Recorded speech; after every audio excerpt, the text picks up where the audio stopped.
Thank you, Madam Chair. I'm just curious, Mr. Ferguson, of the 944 school districts in the state, how many are growing? I would defer that to my colleague, Jessica. Yeah.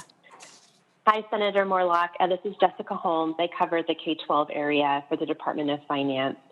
I can't provide you with an exact number of how many are growing at this moment. We actually don't have great data on that because of COVID-19 that has created some what we anticipate to be additional movements of families throughout the state. However, generally speaking, the majority of local educational agencies are in a declining enrollment position, and statewide, ADA has been declining year over year for several years now. Thank you, Ms. Holmes. I'm just curious because the majority of those that have contacted us have been concerned about school districts or schools that are actually growing in enrollment, but we're capping that.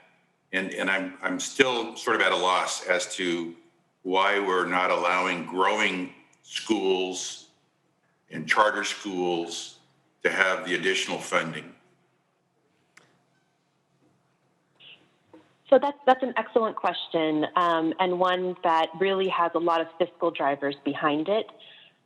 There's quite a bit that we don't know right now about how families are educationally reacting to COVID-19 and the requirements, the health and safety requirements that have been put in place to help protect children and staff at schools. But we do have some preliminary anecdotal information that indicates that there could be quite a bit of movement statewide between different local educational agencies.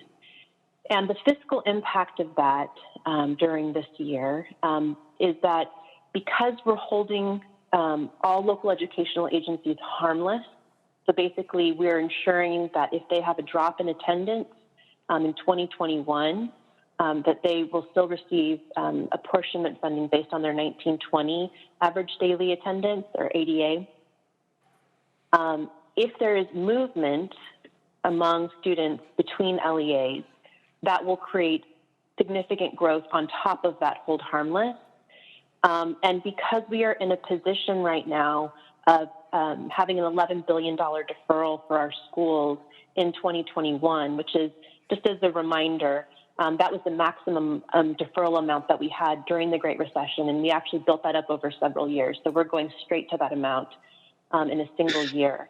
We're very concerned about the additional cost of movement between schools, that it could be significant due to COVID-19, and that it could create the need for significant increase in those deferral amounts. Thank you, Ms. Holmes. I can tell you anecdotally that mothers that I have encountered have been in tears about what's going to happen about their kids and their kids' education and how are they going to do their jobs. And so it's been difficult. And so when we foreclose on allowing certain charter schools to grow a little bit as an option for our parents, it just comes off as very insensitive. And so I just pass that along based on many of the encounters I've had dealing with constituents. Thank you, Madam Chair.